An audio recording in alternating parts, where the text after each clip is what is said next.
하겠습니다. 특별히 어, 우리가 지금 이 공부하는 이 내용이 바벨론의 중요한 그 핵심 내용들을 다루고 있기 때문에 이 내용을 여러분에게 좀 보여드리면서 진행을 하도록 그렇게 하겠습니다. 바로 이 책이죠. 바빌론 오브 이집트라고 하는 책인데 유튜브를 보시는 분은 피터 쉐안의 바빌론 오브 이집트라고 하는 책이 보이질 않고 또 제가 PPT로 진행하고 있기 때문에 잘 보이질 않지만은 이 내용을 나중에 여러분들과 함께 이제 그 줌 내용을 녹화해서 공개할 때 여러분들이 참여하실 수 있겠습니다. 10년 전에 나온 책이고요. 이 바벨론에 대한 이 책이 고고학적으로 발굴이 되면서 제가 베드로 전후서에 대한 주석을 써놨는데 그걸 다시 수정해야 되는 그런 상황이 오게 됐습니다. 그래서 여러분들과 함께 어, 유튜브 1000회 생방송을 기념하는 강좌를 시작하게 됐습니다. 먼저 베드로 서신의 기록 장소를 보면요. 가장 중요한 단서가 베드로 전서 5장 12절로 14절에 나와 있죠. 택하심을 함께 받은 바벨론이라고 하는 표현이에요. 특히 서신의 마무리 단계에서 베드로전서 5장 13절에 언급된 바벨론은 어딘가 굉장히 중요하죠. 생각해 보신 분이 계시다면 오늘 궁금증을 해결해 드리도록 그렇게 하겠습니다. 요한계시록에서 바벨론은 로마입니다. 그러나 베드로 서신에서는요, 지금의 이탈리아 반도 로마가 수도, 당시 로마 대제국의 수도 로마가 아니라 바벨론 요새, 바벨론 포트리스죠. 바로 나일강이 범람하는 것을 막기 위해서 이제 그것을 이제 그 관계수로 작업도 하고 그 다음에 뚝방도 설치하고, 그 다음에 항구 시설을 갖추고, 그러면서 올드 카이로에 바벨론 요새를 만들었죠. 바로 지금 그 바벨론 성벽이 남아 있는데 그것을 피터 쉐안이라고 하는 고고학자, 이분은 신학자가 아니에요. 고고학자가 바로 이 바벨론 성체를 발굴했습니다. 이집트의 교회를 세운 마가와 로마가 세운 바벨론, 과연 서로 밀접한 관계가 있죠. 바로 이것을 보여주고 있는 것이 베드로 전서입니다. 바로 바벨론 교회라고 하는 언급이 베드로전서 5장 13절에 나오는데 바로 거기서 유래하는 거죠. 그런데 놀라운 거는요. 베드로 서신은요. 이 바벨론 요새의 주인은 그 핵심 주인공은 교회라고 이야기해요. 그 이유는요, 바로 이 이집트에, 그리고 올드 카이로에, 알렉산드리아에 복음을 전한 사람이 마가복음이고요. 마가고요. 이 마가가 기록한 것이 마가복음이거든요. 그래서 마가복음이 우리에게 보여주는 것은 바벨론 교회 주인은 황제가 아니라 바로 구세주 예수님이시다. 그것을 강조하고 있어요. 그래서 바벨론과 마가를 상호 연결하는 그 중요한 단서를 제공하고 있는 것이 베드로전서 5장 12절로 14절이죠. 베드로는 67년에 로마에서 순교했어요. 순교하기 전에 마가의 초청으로 이집트를 방문했죠. 베드로전서 5장 12절로 14절 보면 마가가 베드로를 초청을 해요. 그리고 가보니까 한때 마가도 바울의 선교 1차 전도 있었잖아요. 또 2차 전도 때 있었던 신라, 베드로전서 5장에서는 실로안으로 등장하는데 이 두 사람을 만난 베드로는 바울 선교지에 대한 이야기를 듣게 되죠. 다시 말해서 소아시아에 있는 성도들이 예수님 때문에 박해와 순교의 상황을 맞이하였지만 그러나 거기서 무너지지 않고 잘 극복해 나가는 것이 바로 믿음이다. 믿음은 에무나 히브리어로 충성으로 연결되는 거죠. 신실하게 그 믿음을 충성스럽게 지키는 그런 목적으로 기록한 것이 바로 베드로 서신입니다.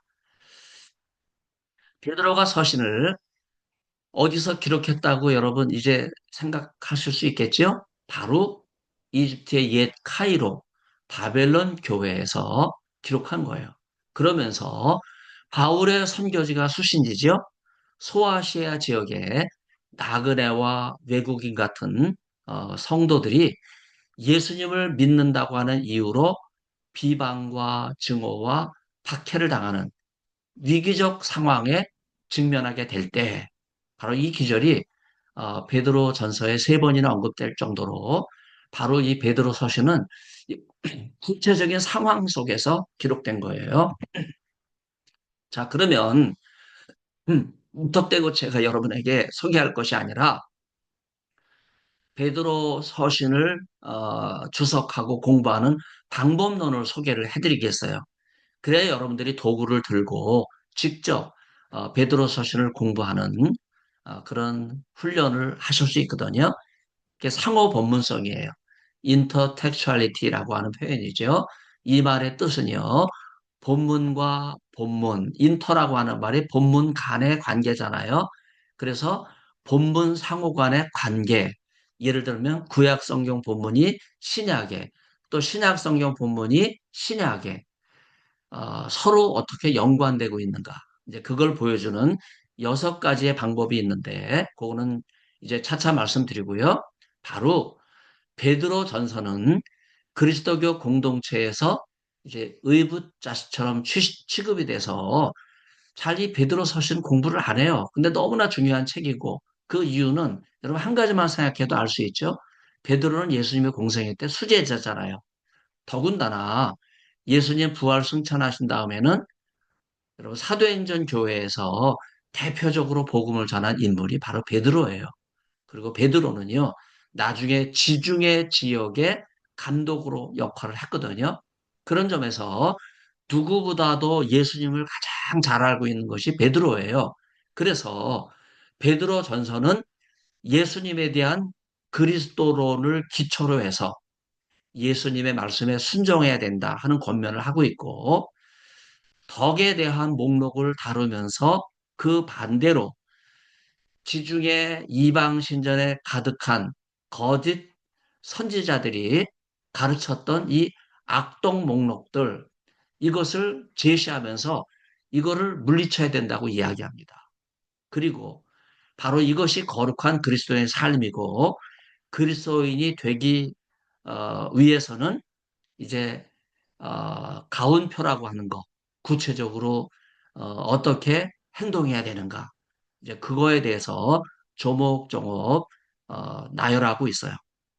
그러면서 기초로 삼고 있는 것이 구약 성경의 인용문들을 결합하고 변형시키는 방식인데, 또 베드로 전서와도 바울 서신이 또 베드로 전서에 언급되고 있거든요. 이제 그런 내용들을 다루고 있는 표현이라고 생각할 수 있겠습니다. 자, 그래서 베드로가 구약성서, 복음서, 바울서신, 또 우리가 유다서를 알고 있다고 하는 말씀을 드렸었는데, 이제 그런 내용들을 여러분들이 상어 본문성 방법으로 연구할 수가 있고요. 학자들은 신약성서에서 구약성서를 연구하는 방법을 상어 본문성이다, 그렇게 불러요. 그래서 구약성서 말씀에 의존하였던 초기교회 성경 연구 방법이 바로 상호 본문성입니다. 그래서 이 6가지 방법이 어떤 내용인지 제목만이라도 말씀을 드리면요. 첫째는 직접 혹은 간접 인용이에요. 구약의 말씀이 신약에 어떻게 인용되고 있는가. 그 다음에 암시문, 구약이 신약에 어떻게 암시되는가. 반향, 어떻게 구약의 내용이 신약에 반영되고 있는가. 서기, 신약이 구약을 해석하는데 두는 관심이죠. 그 다음에 짜집기, 인터위빙이라고 표현을 하는데 신약의 구약을 재구성하는 그런 방법이에요. 이런 유사 구조와 신학 이야기와 구약이 연결되는 바로 이런 유사 구조, 이제 그런 걸 우리가 생각을 해볼 수가 있겠죠. 그래서 주어진 본문이 있을 때 그 주어진 본문을 수용하고 생산하는 바로 그런 작업. 그 성서 기자가 구약의 지식에 의존하는 방법이 바로 상호 본문성이에요. 구약뿐만 아니라 다른 서신, 또 복음서, 특히 바울 서신에 연관되고 있는 어, 그래서 유일하게 신약 성서에서 바울 서신을 인용하고 있는 것이 베드로 전서죠. 그리고 베드로전서 5장에서는요. 바울 서신을 평가까지 하고 있어요. 그래서 본문에 나타난 전체 주제는요. 이 상호 본문성에서 연결이 되는데 이제 하나님의 구원이라든지 창조라든지 언약 여기에서 가장 핵심적인 주제가 예수 그리스도죠. 구약은 예수님의 예언에 대한 내용을 보여주고 신약은 예언에 대한 성취. 그래서 신구약의 중심 주제는 예수 그리스도죠. 그리고 이 신앙을 이어받은 이스라엘과 또 신약의 교회, 그리고 예수님께 전파하신 하나님의 나라, 그리고 예수님께서 부활 승천하신 다음에 재림하시고 마지막 종말 최후의 심판을 이루시는 이런 내용, 수많은 성서의 주제가 연관되고 있는 것이 바로 상호 본문성이에요. 그래서 본문을 해석하는 데 있어서 상황과 연결짓는 작업, 거기 제가 삼각형으로 표시를 했는데 이제 본문이 상황 속에 기록됐고 본문과 상황을 잘 이해해서 본문에 근거한 바로 의미, 그걸 드러내는 게 해석학이죠. 그 성서 주석의 목표는요. 교회의 머리이신 예수 그리스도를 증거하는 데 있다고 말할 수가 있습니다. 베드로 서신의 기록 목적을 말씀드리면요. 그리스도인들이 예수님을 믿는다는 이유 하나만으로 순교를 당해서 로마에 대한 부정적인 태도가 팽배했습니다. 본도에서는 그리스도인들의 배교가 속출했거든요. 또 로마에서는요. 도미티아누스 황제가 93년에서 96년경 기록됐는데 이때 또 기독교가 많은 그 도움을 받고 또 구약 성경의 영향을 받은 랍비 유대교가 90년에 얌니아 히브리 말로는 야브네에서 어, 세계 종교로 이제 성전이 허물어졌으니까 AD 70년에 20년이 지난 다음에는 체계 종교로 거듭나게 되는데 이때 유대교가 오히려 기독교를 배척하는 거예요. 그러면서 다시 기독교를 회유하고 유대교가 거부했던 예수님 메시아시다.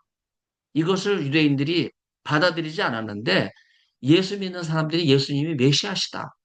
이런 사실을 회유하고 율법의 명예를 다시 지우려고 하는 이런 일이 일어나게 되었을 때 로마에서 흩어져서 고린도로 오고 또 본도에서 흩어져서 베드로 전서에서는 갑바도기아로 스며들잖아요.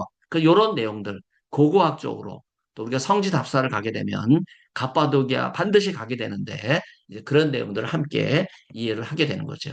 바로 줌으로 보시는 분들은 박해를 피해서 들어간 갑바도기아 거주지 전경을 볼 수 있죠. 이제 버섯 모양의 꽃갈 모양의 이게 그 석회암 지역인데 또 사암 지역이지요.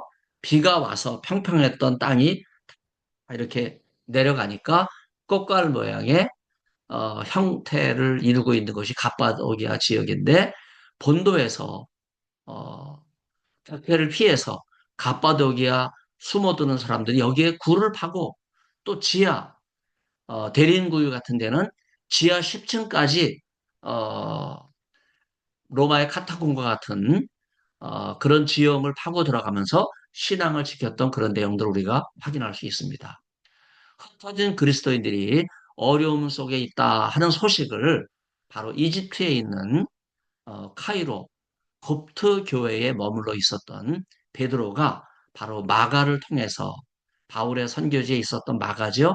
또 2차 전도 여행에 있었던 신라를 통해서 바울 선교제의 어려움을 듣게 되었을 때 바로 지중해 감독이었던 베드로는 회람 서신을 기록하는데 회람 서신은 공동으로 보내는 수신지가 있는 거예요. 그래서 베드로전서 1장 1절을 보면요. 본도, 갈라디아, 갑바도기아, 아시아. 여기는 아시아는 소아시아를 가리키죠. 특히 그 중심 에베소를 가리켜요. 그리고 비두니아, 바로 이 5개 지역에 서신을 보냅니다. 그래서 그들을 위로하고 고난을 기쁘게 감당하도록 독려하고 이방인들 속에서 선한 행실을 보여서 이교도들까지 감화시켜서 예수님을 고백하게 하고 하나님의 영광을 드러내도록 힘을 내라. 이렇게 권면하고 있는 가르침입니다. 베드로전서 1장 2절에 흩어진 나그네 바로 이들이 곧 택하심을 입은 자들이고 바로 이들이 베드로 서신을 받는 지중해 5개 지역 바로 지금의 그 터키 지역 북쪽이라고 말할 수 있죠. 또 중북부까지 갈라디아하고 갑바도기아는 어, 중 중부에 해당되는데 여러분 갈라디아 지형을 보면 또 우리나라 그 한반도 지도처럼 생겼어요. 참 우연이 아니라고 생각합니다. 바로 이 지역에 베드로가 서신을 기록해서 바울 선교지에 바울이 해결하지 못했던 문제를 해결하기 위해서 베드로 서신을 기록합니다. 선택되었지만 아직 완성되지는 않았어요. 그래서 이 땅에 남아있죠. 그래서 이 세상에서 나그네 된 자들, 바로 이들이 베드로 서신의 독자들입니다. 예수님을 구세주로 받아들이도록 그 당시 구주, 세이비어, 헬라어로는 소테르, 영어로 바꾸면 로드. 이건 황제밖에 없거든요. 그래서 다 황제 신상에 엎드려 있었어요. 이들을 향해서 베드로는 예수님을 구세주로 고백하는 사람들이 당하는 어려움을 잘 이기도록 바로 이 5개 지역 성도들을 격려하는데 바로 이들이 하나님으로부터 선택된 특권 그룹이다 하는 말씀을 하고 있어요. 이러한 정체성 때문에 세상 속에서 나그네와 같은 자들로 살아가게 되는 겁니다. 그래서 베드로 전서의 수신 공동체는요, 유대교 공동체였던 쿰란 공동체처럼 이 쿰란 지역에 고립되어 있는 것이 아니라 여러분 세상에 책임 있는 그리스도인의 삶을 살아가는 이주 공동체, 본도에서 갑바도기아로, 로마에서 고린도로 이주하는 공동체거든요. 특히 이스라엘 북쪽에 수리아라고 하는 나라가 지금의 시리아인데 아직도 시리아가 있죠. 그 근처에 안티오커스, 지금 지명이고 지금 안티오커스는 옛날 수리아 지역에 있질 않고 오늘날 현대 터키 나라에 소속되어 있는데 그래서 이거를 구분하기 위해서 거기를 흐르는 강이 오론테스 강이라 그러는데 오론토스 테스 강변에 안디옥 교회도 여러분 처음부터 거기서 그리스도인이 모여진 것이 아니라 예루살렘에서 흩어진 성도들이 펠라로 이주하면서 거기서 신앙을 지키고 거기서 다시 두로와 시돈을 거쳐 다메섹을 통과해서 그리고 다시 안디옥까지 올라간 이주 공동체라고 말할 수 있어요. 바로 주어진 삶 속에 머물러 살면서 새롭게 변화된 삶의 형태 속에서 그들은 그리스도인 됨의 본질을 구현하는 이러한 삶을 살아가게 됐죠. 그래서 여기 줌으로 보시는 분은 오론테스 강변의 이 안디옥을 볼 수 있어요. 지금 안디옥은 산 위에 절벽 위에 있고 베드로 기념교회라고 하는 별명이 붙여져 있어서 예루살렘에서 박해에 흩어진 성도들이 바로 이 안디옥까지 이주해서 또 박해가 일어나니까 산 위에 굴을 파고 거기다가 베드로 기념교회를 세웠는데 바로 그게 안디옥 교회죠. 그래서 그 교회 산 동굴교에서 내려다보면 여기 오론테스 강변이 보이는 거거든요. 바로 이 역사적 상황을 우리가 알 수 있죠.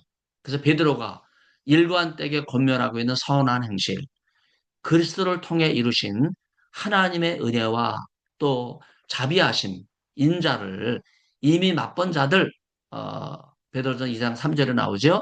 미래에 주어질 영원한 기업에 대한 소망과 위로 가운데 인내하고 주어진 삶의 위치에서 올바르게 살 것을 행동할 것을 가르치는 서신입니다.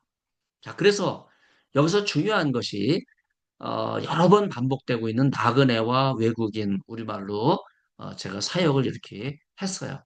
그래서 1장 1절의 나그네와 1장 17절과 2장 11절에 나그네는 사실은 헬라어로 파레피데모스는 나그네로 해야 될 것 같고 파로이키아는요 우리말에 나그네로 번역했지만 저는 베드로 선시를 새로 사역을 하면서 외국인으로 그렇게 번역하는 것이 좀 더 원문에 충실하고 당시 상황을 잘 이해하는 길이다 하는 제안을 합니다.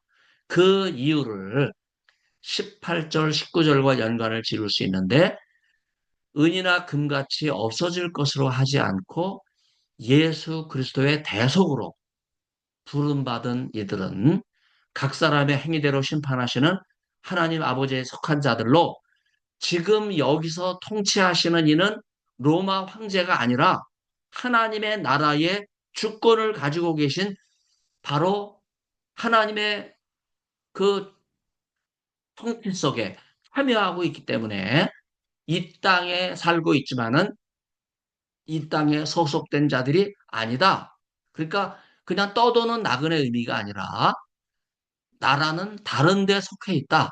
외국인이라고 하는 의미로 이해하는 것이 좋겠다 하는 거예요. 그래서 만물을 주관하시는 예수 그리스도께서 나타나심으로 이 세상을 부활 생명으로 변화시키고 하나님의 나라로 완전히 변화되는 그날까지 지금 이 땅은 외국인으로 살아가지만은 장차 하나님 나라의 주인은 누구냐? 예수를 믿는 사람들이 그 영원한 나라에 소속이 된다. 그 말씀을 하고 있는 거예요. 그래서 지금 보이는 거는 세상 나라죠. 황제 신상만 보이고 거기에 엎드려지는 사람들만 보여요. 그러나 지금은 보이지 않지만 분명히 하나님께서 주권을 가지시고 이 하나님의 나라를 사모하며 거룩한 삶을 살아갈 때 그래서 베드로 서신에서 반복되는 표현이 있죠. 흠없고 점없는 삶을 살아갈 때 그리고 이 흠없고 점없는 존재의 원형을 보여주신 예수 그리스도의 보혈 그것을 항상 기억하면서 나는 이 세상에 연약한 존재지만 그러나 성령의 은혜로 예수를 믿게 됐으니까 고난과 환난 속에서도 굴하지 않고 마지막 때 완성될 하나님의 나라 이 거주지 이 땅에 국적을 취득했다 할지라도 우리의 영원한 국적은 하나님의 나라이기 때문에 이 땅에 사는 사람들은 외국인처럼 하나님을 두려워한 마음으로 살아야 된다 하는 그 말씀을 하고 있는 거죠. 여러분 갑바도기아 젤베 계곡 보면요. 얼마나 신앙의 박해가 극심했으면 이주민, 외국인, 박해를 피해서 이 젤베 계곡까지 들어와서 복음을 전했겠습니까? 눈이 내리고 찬바람이 불고 정말 혹독한 시련 속에 언제 또 로마 군사가 여기를 쳐들어올지 모르기 때문에 항상 두려운 마음으로 근신하며 지냈던 바로 이것이 젤베 계곡입니다. 그래서 파로이키아는요 외국인으로 흩어져 사는 베드로 서신의 청독자라고 말할 수 있고 예수 그리스도께 이루실 하나님의 나라에만 집중해서 살아가는 사람들이라고 말할 수 있겠습니다. 그래서 이 땅은 임시로 살아가는 거예요. 그래서 파로이키아는요, 외국인 의미고, 그래서 예수님께서 이 땅에 다시 오신다고 하는 사실을 믿고 외국인처럼 살아야 된다. 우리의 참된 본향과 국적은 하나님의 나라다. 이런 의식 가지고 살아라 하는 말씀이지요. 자, 여기서 중요하게 대두되는 것이 황제에게 복종하라. 이런 말이 베드로 서신에 나와요. 이게 무슨 의미인가? 여러분에게 말씀을 드리겠어요. 박해를 피해서 들어온 장소 가운데 갑바도기아에는 또 우치사르라고 하는 지역이 있어요. 여기에는 지금의 아파트와 같이 굉장히 많은 사람들이 모여들어서 공동체를 이루고 신학교를 세우고 함께 신앙생활을 하면서 신앙을 지켰던 바로 우치사르, 이 지역을 여러분들이 어, 갑바도기아를 가시게 되면 묵상하시게 되죠. 로마 황제 박해에 직면해 있던 사람들에게 베드로전서 2장 13절은요. 로마 황제 권위에 순복하라. 어떻게 보면 청천벽력과 같고 비상식적 혹은 비이성적으로 비신앙적으로 비출 수 있는 말을 하고 있어요. 여기 많은 사람들이 단서가 달린 걸 모르죠. 주를 위하여. 여러분 이게 중요한 거예요. 무조건 황제에게 복종하는 게 아니에요. 주님을 위하여 이 표현에 주목해야 돼요. 여러분, 역사를 주관하시는 예수님의 섭리, 이것을 기억하고 그 뜻에 순복하는 의미가 담겨져 있어요. 그러면서 하나님께서 보내신 지도자들을 언급하는데 이 기절은 바울이 로마서 13장을 알고 있는 거예요. 여기에 중요한 단서가 붙어 있어요. 그들이 어리석다면 혹은 그들이 주님의 뜻에 따르지 않는 자들이라면 복음을 대적하는 자들이라면 복음의 진리를 거부하는 일이 생긴다면 그러면 로마에서 고린도로 박해를 피한 것처럼 본도에서 갑바도기아로 박해를 피한 것처럼 우리는 외국인의 삶을 살아갈 수밖에 없다 이거예요. 이럴 때 여러분 잘못된 권세에 대해서는 항거하는 것이 하나님의 뜻이라고 하는 그런 전제가 붙어 있는 거예요. 로마서 13장 1절로 7절까지 보면 세상 권세자 편을 드는 것처럼 보이지만 거기에 중요한 표현이 나오지요. 하나님께서 이들을 세우셨다는 거예요. 이들은 하나님이 세우셨기 때문에 하나님을 위해서 일해야 되는 일꾼이라는 거예요. 위정자는 지금도 마찬가지예요. 자기가 권력을 잡은 것 같지만 하나님께서 그 권력을 주셨다 이거예요. 그런데 권력을 잡고 권세의 높은 자리에 올라 앉았을 때 만일에 그 황제가 불의한 권세자라면 무조건 복종을 하는 것이 아닙니다. 하나님의 진노와 심판이 그들에게 임할 것이기 때문에 예수님의 이름으로 불의에 저항해야 된다. 이런 단호한 가르침을 주고 있어요. 그래서 모든 권세는 하나님으로부터 온 거예요. 그러나 법의 집행자가 올바르게 일을 한다면 여러분 하나님의 사자라는 표현도 썼어요. 하나님의 일꾼이라는 말이에요.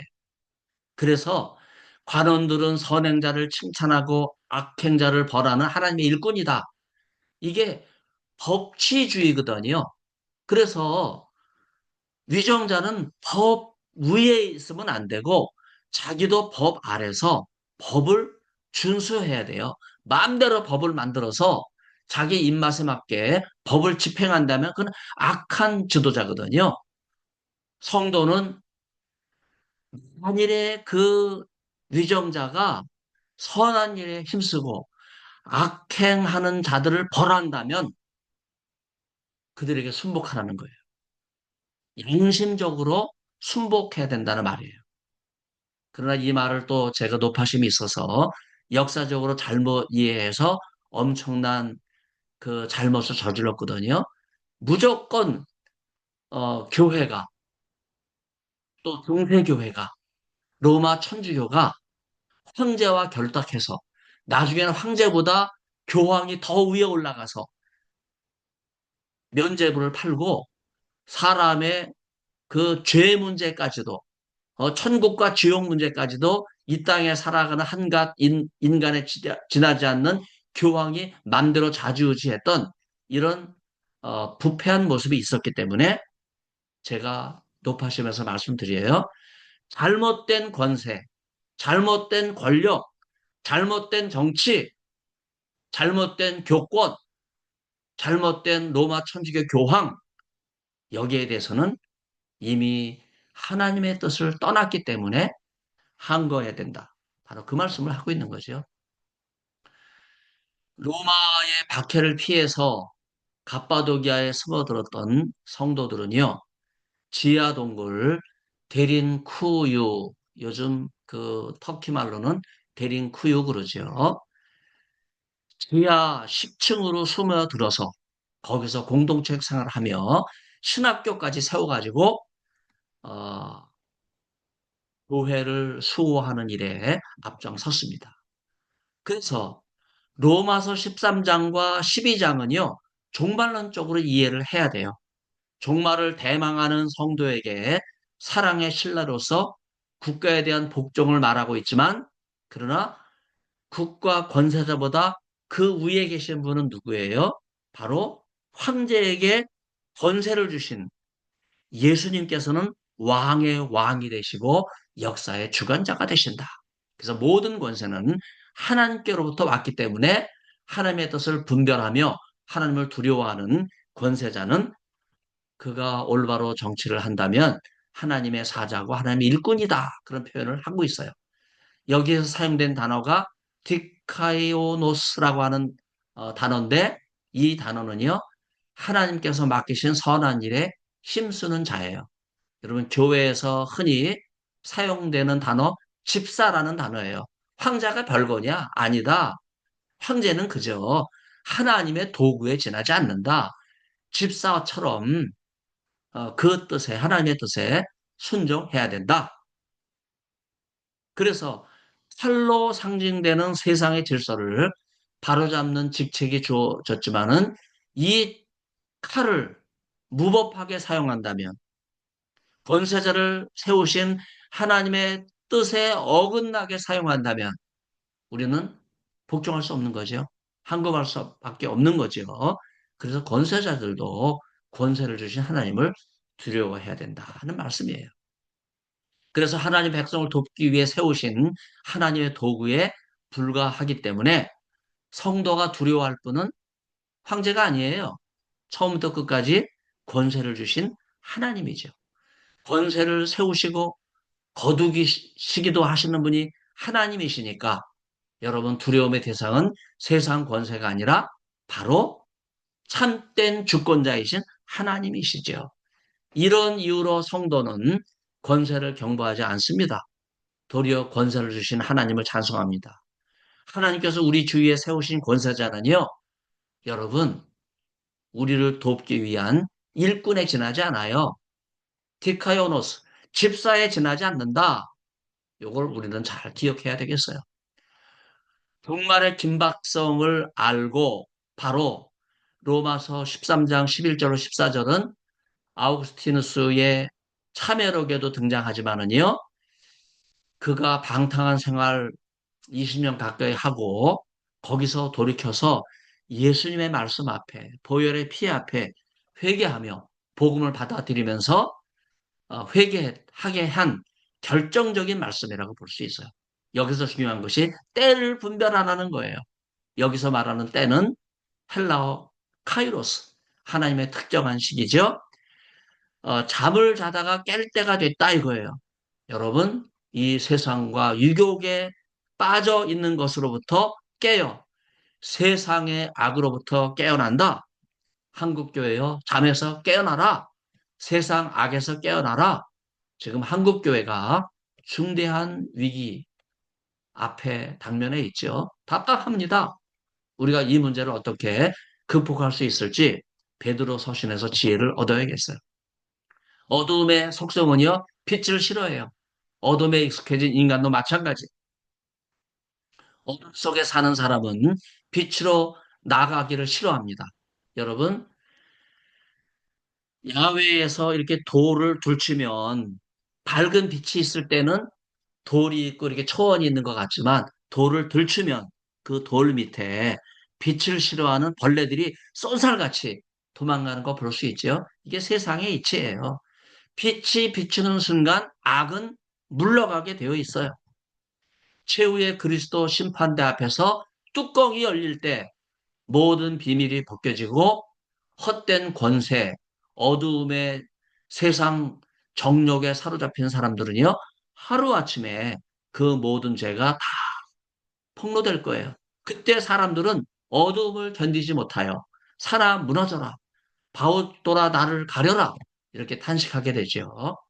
그래서 권세는 여러분 민주주의가 권세가 아닙니다. 민주주의가 국민에게서 나온다고 말하지만요. 성경은 민주주의의 그 출발은 하나님으로부터 나온다고 이야기해요.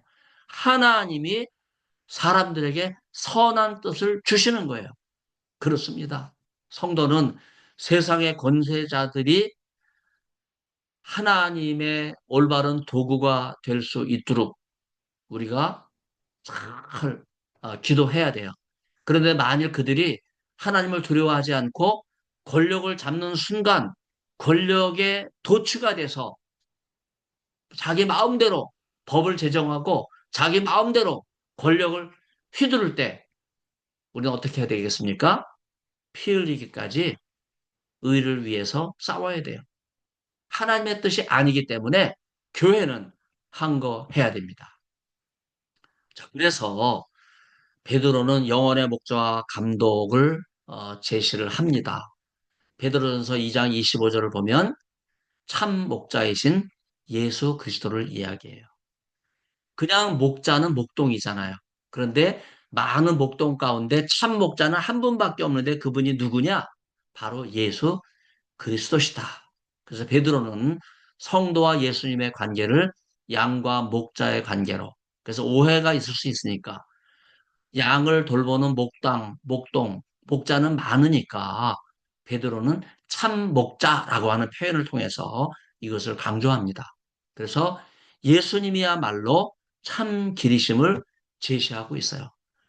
그래서 구약의 이사야서와 에스겔 그 선지자들을 보면 성도를 양으로 비유하고 이들이 갈 바를 알지 못하고 흩어지잖아요.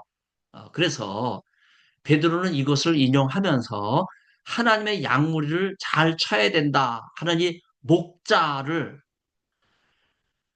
호이메노스라고 하는 표현으로 목자를 사용하고 감독, 이 목자들을 감독할 수 있는 사람이 필요한데 그 총 감독은 에피스코포스, 바로 참 목자와 연결되는 그런 표현이라고 할 수 있어요.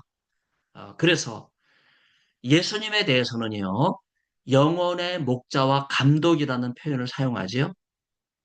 일반 양을 치는 사람은 그냥 목자예요. 그러나 예수님은 영혼의 목자라고 하는 표현을 쓰고 또 감독이다 하는 표현을 사용해요. 그러니까 베드로가 나중에 지중해 교회 감독이 되잖아요. 감독으로서 예수님을 영혼의 목자와 감독이라고 표현할 때, 나는 감독으로서 그 역할을 잘 해야 되겠구나. 그래서 참 목자이신 예수님이 진정한 감독이시니까 영혼의 목자와 감독이라는 표현을 통해서 예수님을 높이고 그 예수님을 따르는 그 밑에 감독이 되겠다. 이런 표현이라고 볼 수 있어요. 그래서 이것도 부족해서 베드로는요, 베드로전서 5장 4절에서 예수님을 목자장이라고 불러요. 그 자연스럽게 자기 자신은 이 목자장을 따르는, 참 목자를 따르는, 영혼의 목자를 따르는 그 밑에 작은 목자에 지나지 않는다. 이런 표현을 사용하고 있죠. 자, 그래서 여기서 우리가 한 가지 또 구분해야 될 것이 요즘 그 장로라고 하는 표현이 나오는데 프로스 뷰테로스라고 하는 단어. 여러분 이 표현은요. 오늘날 장로가 아니에요. 이 단어는요. 감독 가운데 대표를 얘기하는 거예요. 장로들 가운데 대표를 얘기하는 거예요. 그래서 프로스 뷰테로스는요. 영적 지도력을 갖춘 대표자라고 하는 그런 의미예요. 그래서 목자적이신 예수님 아래 자신을 도움으로써 목자와 감독의 지위를 예수님에게 높이면서 자기도 그 위상을 따라가려고 하는 그런 모습이라고 볼 수 있습니다. 이게 예수님을 떠난 인간의 모습을 잃어버린 양에 비유하는데, 바로 잃어버린 양은 바로 세상에 그 죄악에 터져 있는 거거든요. 그래서 그걸 버리고 따라가야 되는 거예요. 그래서 영혼의 목자와 감독이라고 하는 이 비유법을 통해서 오직 예수님만이 잃어버린 양의 참된 목자가 되신다 하는 말씀을 하고 있어요. 그래서 참 목자이며 감독이신 예수님을 올바르게 따라가도록 권면하고, 목자장이신 예수님의 감독 아래에다가 베드로 자신도 둠으로써 참된 목자가 되려고 하는 그런 소원을 보여주고 있다고 볼 수 있어요. 카파도기아 데린쿠유라고 하는 지역에 이 깊은 그 지하 그 미로 같은 곳에 십자형으로 굉장히 대량의 사람들이 모였다고 볼 수 있어요. 이게 십자가 교회입니다. 바로 여기에서 이들은 주님의 십자가 고난을 생각하며 신앙을 지켰다고 볼 수 있죠. 그래서 이 종에 대한 것도 우리가 한번 생각해 봐야 되는데, 고린도서 4장에서 이 종을 어떻게 이해하는가 굉장히 중요해요. 어, 고린도서 4장 9절에서 바울이 자신을 사도 가운데 가장 마지막 끄트머리에 해당된다. 그리고 13절에서는요, 세상의 더러운 것과 만물의 찢기같이 됐다. 그러면서 이 종을 밑바닥에 비유를 하고 있어요. 이 의미를 제가 고린도서 4장 1절에 사용되고 있는 이 단어 휘페라타스의 원형은 휘페레테스거든요. 휘포는 헬라어 전치사 아래라는 뜻이고, 에레테스는요 노를 젓는 이라는 뜻이에요. 그러니까 이 종은 어떤 신분의 사람들인가? 여러분 배너 영화를 보면요, 배 밑바닥에 이 쇠슬에 묶인 채 손발이 다 묶였어요. 그리고 노를 젓는, 만일에 이 배가 적군의 화력에 의해서 침몰되면 그 밑바닥에서 노를 젓다가 어떤 일이 벌어지는지 모르고 배와 함께 침몰하는, 그래서 아래에서 노를 짓는 존재라고 하는 뜻이 이게 종이라는 뜻이에요. 사회적 지위 없이 그 생명도 보존됨 없이 죽어가는 그야말로 나약한 존재죠. 바로 이것을 알고 있는 베드로전서 5장 1절로 4절을 보면요, 바로 예수 그리스도의 총 감독 밑에 바로 종으로서 살아가는 참 목자 예수님을 따라가는, 그래서 목자장이신 예수님의 감독하에 놓여 있는 자기 자신의 모습을 그려주고 있어요. 그래서 목자장이 나타나실 때 여러분 배너 영화에서 그 배와 함께 침몰되는 그 종의 신세와는 다르게 시들지 아니하는 영광의 간을 주실 것이다. 그리고 때가 되면 높이실 것이다. 여러분 이것이 어, 베드로의 종의 개념이에요. 그래서 예수 그리스도를 믿고 예수님을 바라보고 목자적이신 예수 그리스도를 따르는 진실한 목자로 변화되기를 간절히 사모하는 그런 심정이 나타났다고 볼 수 있어요. 그래서 예수 그리스도를 따르는 자들에게는 베드로전서 5장 4절을 보면 영광의 관이 주어질 것이다. 관이라는 말은 면류관이죠. 생명의 면류관, 의의 면류관, 뭐 다양한 면류관이 있는데 베드로 전서 5장 4절은 영광의 면류관을 우리에게 제시합니다. 자, 여러분 베드로전서 3장 19절에 이 표현이 있죠. 아마 이거 해결하지 못하신 분들이 많으실 거예요. 여기 저는 예수님을 가리키죠. 십자가에 죽으셨을 때 영으로 가서 육신은 아리마대 요셉의 무덤에 어, 묻히셨으니까 예수님의 영이 그 육신을 떠나서 옥에 있는 영들에게 선포하시니라. 여기서 말하는 옥이 누구냐, 뭐냐 이거예요. 그리고 4장 6절에 보면 이를 위해 복음이 죽은 자들에게, 영들에게 전파됐어. 그랬어요. 이 난해 규절을 한번 풀어보도록 하겠습니다. 영적인 존재를 가리키는 헬라어 푸뉴마는 성령으로 번역하지만요. 신약에서 5구절에서는 고린도전서 12장 10절, 에베소 6장 12절, 히브리 12장 23절, 요한일서 4장 1절, 그리고 오늘 본문 베드로서 3장 19절, 이 5구절에서만 이 영은 성령이 아니고요. 영적 상태를 가리키는 거예요. 그 영들, 이들은 누구냐 하는 거예요. 영적 존재는 누구냐? 바로 예수 그리스도께서 옥에 가셨는데 영으로 가셨죠. 그런데 이 옥은 헬라어로는 플라케, 감옥이라는 뜻이에요. 근데 그냥 감옥이 아니고 사탄이 갇혀 있는 장소예요. 그리고 그 사탄이 갇혀 있는 장소에 누가 있어요? 영들이 있다 이거예요. 노아의 방주날 예배할 동안 하나님께서는요, 세상에 죄가 관영했음에도 불구하고 오래 참고 기다리셨어요. 그런데 복종하지 않은 자들이 있어요. 이들은 누구예요?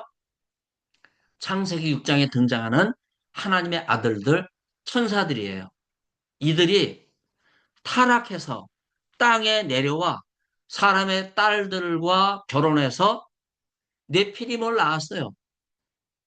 여러분, 이 내용을 알고 있는 거고, 이 내용이 에녹서 1장에 에녹 1서 6장부터 10장까지 나오는데 이 내용을 유다서가 알고 있고 바로 이 내용을 베드로 후서가 알고 있고 유다서와 베드로서를 알고 있는 두 서신 이걸 알고 있는 베드로 전서가 다시 한번 옥에 타락한 천사들이 갇혀 있는 그 내용을 명확하게 정리를 해주고 있는 거예요. 그래서 옥에 있는 영들은 사람이 아니에요. 창세기 6장에 등장하는 하나님의 아들들이고 천사들이 사람의 딸들을 아내로 삼아 자식을 낳게 되었는데 바로 그 상태를 에녹서는 타락하여 옥에 갇힌 타락한 천사들의 비유해서 이야기해요. 그 여러분 에녹서 6장에는 천사들의 탐욕이 나오고요. 7장에는 이 천사들의 타락이 나오고 12장, 13장 그리고 16장에는요. 타락한 천사들에 대한 형벌이 선포가 되고요. 18장과 21장에는요. 타락한 천사들이 형벌을 받는 옥, 바로 타락한 천사들이 갇혀있는 옥. 여러분 이거는요. 로마 천주교가 말하는 연옥이 아니에요. 근본적으로 달리하고 있는 거예요. 그래서 에녹서의 내용으로 볼 때 옥에 있는 영들이란 타락한 천사입니다. 그래서 베드로 4장 6절은요. 복음이 죽은 자들에게 전파되었다 이렇게 이야기하는데 바로 이 죽은 자들도 타락한 영과 연결되는 거예요. 누가 이들에게 복음을 전했어요? 예수님. 여러분, 사람은 죽으면 육신의 장막을 벗고 그 영혼의 본래 고향인 하나님의 나라로 돌아가요. 근데 유일하게 예수님만 십자가에 죽으셨을 때 타락한 천사들에게 복음을 전하기 위해서 예수님만 바로 이 죽은 자들에게 내려가신 거예요. 무엇을 전파하셨나? 복음을 전파하셨다는 이 말의 의미는요. 바로 지금 예수님이 십자가에 죽으셨으니까 악한 사탄은 3일 천하, 야, 이제 승리했다. 그렇게 좋아하고 있을 때 예수님은 그 옥에 있는 타락한 천사들, 죽은 자들에게 너희들의 승리는 3일이다. 내가 3일 후에는 다시 살아난다. 십자가 사건을 통해서 다시 부활하시게 될 때 악한 사탄의 세력을 멸하시고 영원한 승리를 얻게 될 것. 바로 이것이 예수님만 전하신 복음의 핵심이에요. 여러분 빌립 기념교회 여러분 갑바도기아 인근에 지금의 파묵 칼레라고 하는 곳이 있죠. 우리말로는 목화성이라 그래요. 온천이 흘러내려서 이렇게 테라스처럼 이렇게 돼가지고 많은 사람들이 거기에 고여 있는 그 하늘빛 또 흰색 이런 테라스 광경을 보면서 그 많은 사람들이 환상해졌는데 꿈에졌죠. 그런데 우리는 거기서 어디를 봐야 되냐면요. 한 1km 정도 올라가다 보면 빌립 기념교회가 있어요. 바로 그 빌립 기념교회에 십자가를 제가 여러분에게 보여드리고 있어요. 그리고 크리스토스라고 하는 십자가, 그리고 그 옆에 알파와 오메가, 선명하게 예수 그리스도는 처음이요 마지막이다 하는 이러한 상징이 뚜렷하게 있어요. 거기에서 빌립의 무덤이 발굴이 됐거든요. 그 두 딸과 함께 순교했던 순교지 위에 빌립 기념교회가 세워졌어요. 베드로전 4장 6절 다시 언급하면 죽은 자들은 사람이 아니에요.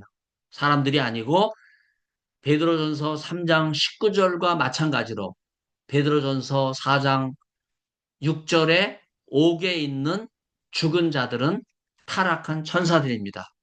바로 죽은 자들에게 복음이 전파되었다고 하는 이런 표현도 로마 천주교가 말하는 것처럼 연옥에 있는 자들이 회개할 기회가 주어져서 이 땅에 있는 사람들이 연옥에 있는 사람들을 위해서 그 죄를 사해달라고 면죄부를 사면 땡그랑 그 헌금에 떨어지는 소리를 듣고 연옥에 있는 그 영이 천국으로 올라간다. 여러분, 그 의미가 아니에요. 악한 사탄, 타락한 천사가 갇혀 있는 그런 장소가 옥이다 하는 거죠. 그래서 옥에 가든 죽은 자들인 사탄의 세력에게 예수 그리스도께서 십자가에서 다 이루시고 그 영이 떠나실 때 어디로 갔어요? 보통 사람들은 하늘로 올라가지만 예수님의 영은 영으로 옥에 내려가셔서 타락한 천사들이 3일 천하가 끝나고 3일 만에 예수님 부활하실 때 사망의 권세를 깨뜨리시고 주님 하나님 나라의 주권을 세우실 때 타락한 천사들을 영원한 지옥에 가두실 것이다. 너희들의 시대는 끝났다. 악한 영들에게 이것을 선포하신 거예요. 그래서 베드로 전서는요. 베드로후서 2장 4절을 알고 있거든요. 베드로후서가 먼저 기록됐어요. 이걸 알고 있는 베드로후서 2장 4절을 알고 있는 베드로 전서는요. 범죄한 천사들을 지옥과 어두운 구덩이에 가둘 것이라고 하는 바로 베드로후서 2장 4절의 메시지를 여기서 다시 확인시켜 주고 있는 거예요. 그래서 베드로 전서는요. 옥에 대해서 헬라, 그리스, 로마 신화처럼 반역하는 신들이 그들의 형벌 때문에 유기된 장소가 아니라 악한 천사들이 마지막 심판을 받기 위해서 기다리는 특정한 장소다. 그래서 유다서 1장 6절과 에녹서 10장 4절을 에녹일서 10장 4절을 알고 있는 베드로 서신은요. 바로 이 옥은 무엇이냐? 심판이 이루어질 장소로 소개하고 있어요. 자세한 거는 나중에 베드로전서 5장 추석할 때 좀 더 말씀드리기로 하고 또 여러분 가운데 불신 남편 때문에 신앙적으로 고민에 빠져 있는 분들은 어떻게 할 것인지 하는 문제를 드리겠어요. 베드로서 3장 1절을 3절까지 보면 가온표 아내와 남편에게 주는 구체적인 가르침이죠. 그때 당시 믿는 아내들이 신앙의 혼란이 야기되는 두 가지 입장이에요. 하나는 신앙을 지키기 위해서 남편과 갈라서라 쉽게 이혼을 부추기는 거짓 선교사들이 있었어요. 또 하나는요. 하나님 말씀을 믿고 끝까지 인내하며 견디면서 남편을 구원하라. 이 두 가지가 팽팽하게 맞섰기 때문에 교회 안에 혼선을 줬거든요. 유다서 1장 4절을 보면요. 거짓 교사들은 이런 갈등 속에 있는 아내들을 찾아가서 믿지 않는 남편을 둔 아내들이죠. 예수님을 부인하게 하고 그들을 겁탈까지 했어요. 이런 나쁜 놈들이 여러분 교회 안에 거룩한 가운을 입고 마치 선한 목사 행세를 하고 있는 것이 지금도 마찬가지거든요. 예? JMS라든지 문선명이라든지 여러분 그 구원파라든지 너무나 유병원이라든지 또 신천지 이만이라든지 얼마나 여러분 악한 사탄의 무리인지 몰라요. 불신 남편에 대해서 불순종을 일으켜서 이혼을 부추기고 결국 자기의 성적을 야욕으로 삼는 이런 일들. 경건치 않은 거짓 교사들로 인해서 가정의 분열이 솟구치고 있을 때, 이때 하나님의 교회를 원망하고 불평하는 일까지 일어나게 됐고, 이것을 알고 있는 베드로는 바로 바울 선교지, 지중해 27년 동안 선교했던 바울 선교지에 해결하지 못했던 이 문제를 해결하기 위해서 남편에게 순종해야 된다고 하는 말씀을 하고 있어요. 여러분, 여기 보면 이 팔각형 정방형이 있죠. 이 옥타곤 형태가 나오고 여기에 예수 그리스도 하나님의 아들 여러분 이것을 헬라어로 이에수스 크리스토스 피오스 테오스 어, 소테르 여러분 이 신앙 고백이 이걸로 다 표시가 되거든요. 제가 여러분이 옆에 있다면은 이걸 한번 다 보여주고 싶고 이것이 그리스도인들이 모였을 때 서로 고백하면서 땅에다 이걸 긋면 여러분 이 형태가 로마 병정의 무슨 바둑판이 아니에요. 뭐 장기판이 아니에요. 무슨 놀이기구가 아니에요. 바로 요 형태로 예배당을 세운 것이 히에라 볼리, 바로 파무칼레에 있는 베드로 빌립 기념 교회입니다. 그래서 한국 교회도 강당처럼 교회를 짓는데 사실은 전통적인 이 팔방형 예수 그리스도의 십자가를 기념하는 이 형태로 예배당을 져야 돼요. 자, 그래서 당시 로마의 가부장적인 사회에서 어린 나이에 아버지끼리 서로 약속해서 어 이제 그 결혼을 치르고 결국은 신랑 신부에게는 아무런 선택권이 없는 그러나 시대가 바뀌면서 자유 결혼, 자유 연애 사상이 바로 이 베드로 서신이 기록될 때도 나타나게 됐거든요. 이걸 교묘하게 이용한 것이 거짓 그리스도예요. 그래서 베드로는요, 예수 그리스도의 모델을 제시해요. 불순종한 남편을 참고 기다리고 사랑한다는 것은 무엇과 같으냐?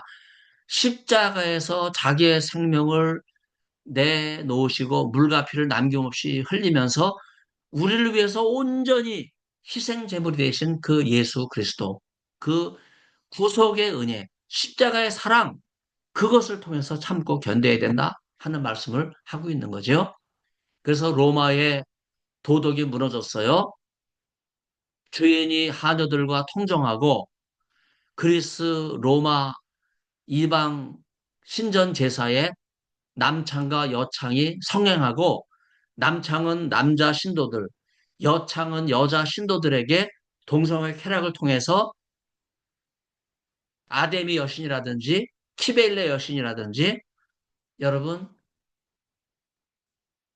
동성애 우상 숭배를 조장하는 인간의 쾌락 여러분 이것이 부끄러움 없이 성행이 됐거든요. 그래서 플라톤의 향연을 보면요. 이 5명의 연사가 이것을 찬양하고 있지 않습니까? 지난 시간에 제가 그 플라톤 향연에 나오는 5명의 연사들이 동성애를 찬양하는데 그게 왜 베드로 전서가 그걸 알고 있기 때문에 왜 그것을 반박하고 있는지 베드로 서신의 내용을 통해서 제가 말씀을 드렸어요. 그래서 타락한 거예요. 이런 타락한 사람들에게 베드로 서신은요, 하나님께서 창조하신 가정의 질서를 세우는 것이 중요하다. 바로 그 말씀을 하고 있습니다. 자, 그래서 여기에서 중요하게 대도되는 것이 에로스 동성애를 떠나 아가페 사랑을 회복하라는 거예요.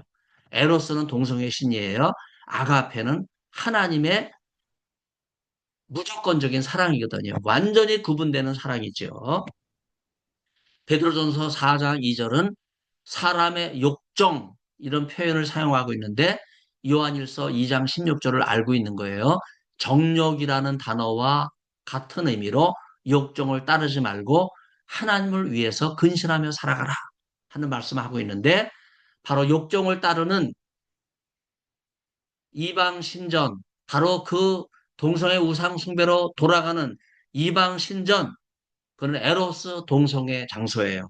그러나 가정을 창조하신 하나님을 귀하게 여기는 신앙은 아가페 사랑이거든요. 이 신앙을 가지고 살아가라 하는 말씀이에요. 아까도 말씀드렸죠. 신앙이라는 말의 히브리어는 에무나, 충성이라는 말이에요.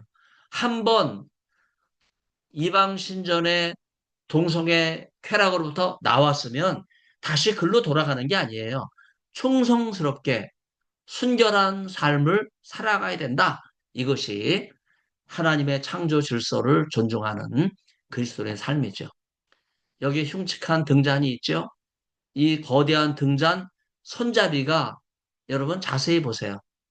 이게 그냥 손잡이가 아니에요. 에베소 박물관에서 발기된 남근, 손잡이가 발기된 남근이에요. 그리고 이 등잔을 떠받들고 있는 게 뭐예요? 바로 에베소에서 발굴된 풍요의 여신 아뎀이에요. 아뎀이 은장색을 만들면서 거기에 엎드리지 않았습니까? 여러분, 이 등잔이 아데미 신전의 동성애 쾌락을 극적으로 보여주고 있는 유물이에요. 그래서 좀 흉측하지만은 제가 이 유물을 여러분에게 특별히 보여드립니다. 활동 목록이 나오는데 바로 이방 신전에 가득한 과거의 옛 모습이에요. 이것을 하나님 앞에 다 떨쳐버리고 순결한 삶을 살아가라 이야기하죠. 특별히 에피두미 아이스라고 하는 단어가 나오는데 이 단어는요, 욕망, 또 서로 사모하는 마음, 동경, 정욕, 동성의 표현이에요.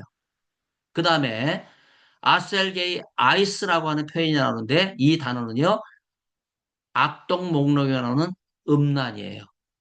여러분, 이 두 단어, 어려운 헬라어 단어인데 이 단어가 아데미 신전, 키벨레 신전, 이방 우상제사 신전에 가득한 동성애를 대표적으로 보여주고 있는 그런 표현들이고 바로 성적인 욕구를 해결하기 위해서 여러분 남근을 만들어서 또 동성애를 쾌락을 즐기는 이런 모습들 연결되고 있는 내용이지요.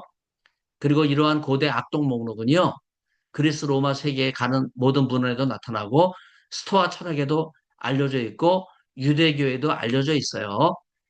이것을 알고 특별히 베드로를 위시한 여기 성경구절 제가 쭉 이야기했는데 이 동영상을 세워놓고 여러분들이 이 구절을 찾아서 한번 읽어보세요.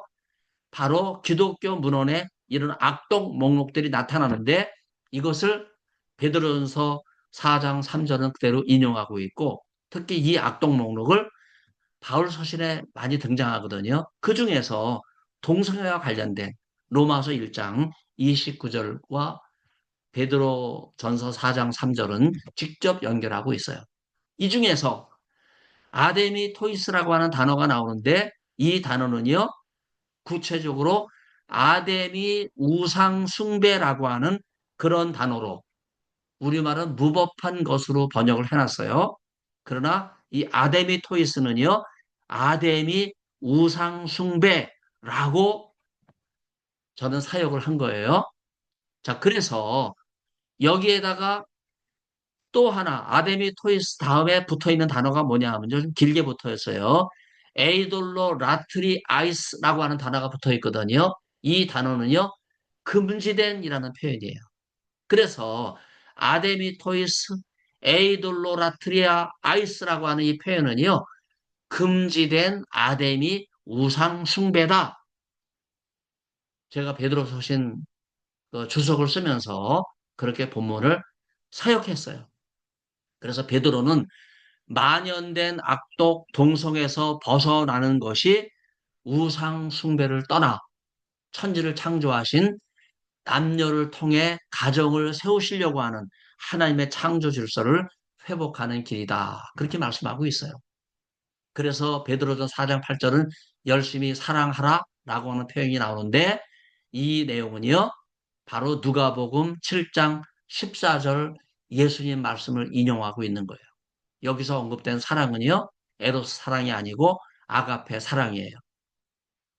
잠언 10장 12절과 시편 32장 1절과 야고보 5장 20절에 사랑은 허다한 죄를 덮는다 라고 하는 이 표현도 알고 인용되고 있어요. 여기서 말하는 사랑은 에로스 사랑이 아니고 아가페 사랑이에요. 그래서 예수님께서 가르치신 이 아가페 사랑의 말씀 그리고 이 예수님의 사랑을 실천하는 것이 동성애 에로스 우상 숭배를 이기는 길이다.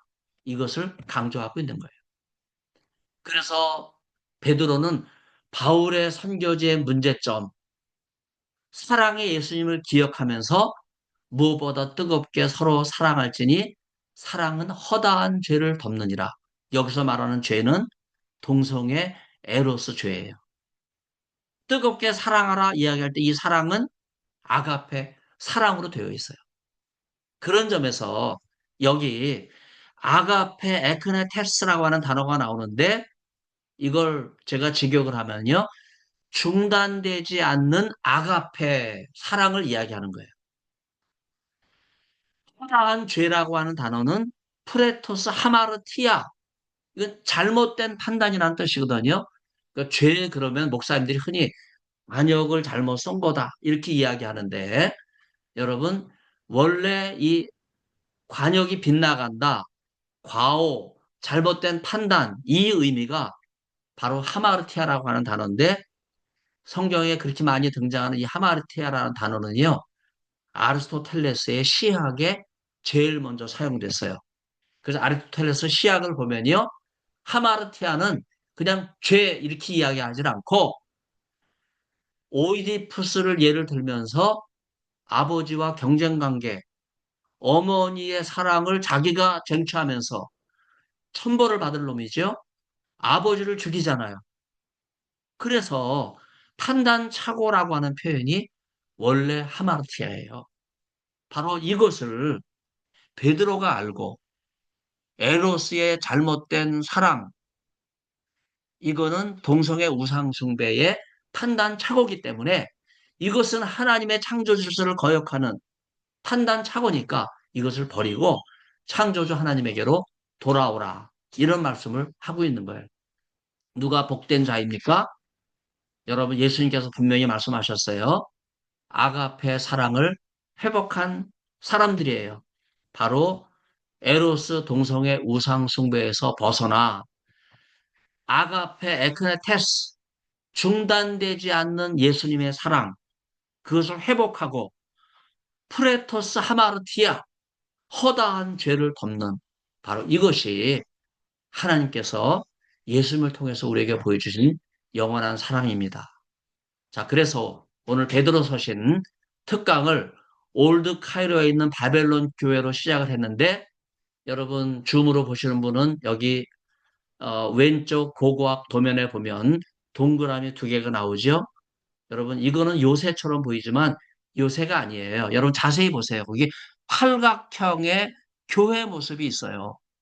여러분 이것이 초기 교회 바로 히에라볼리 파묵칼레에 있는 빌립 기념교회 도면이잖아요.